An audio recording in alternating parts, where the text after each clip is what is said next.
दोस्तों, लालू यादव को ऐसे ही नहीं गरीबों का मसीहा और बिहार का भगवान माना जाता है। दोस्तों, लालू यादव से आज भी बड़े बड़े लीडर इनसे सीख लेते हैं। आज भी इनके ट्विटर हैंडल पे इस तरह से कमेंट किया जा रहा है और लालू यादव द्वारा इस तरह से कमेंट किया जाता है कि बड़े बड़े लीडर इनके कमेंट को मेंशन करते हैं दोस्तों, और इनके कमेंट से सीख लेते हैं, समझ लेते हैं दोस्तों।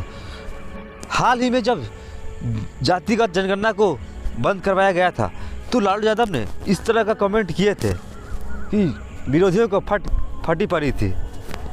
दोस्तों, लालू यादव जब भी ट्विटर पे कमेंट करते हैं या फेसबुक पेज पे कमेंट करते हैं तो इन्हें विरोधी लोग भी बहुत हिसाब से देखती है दोस्तों।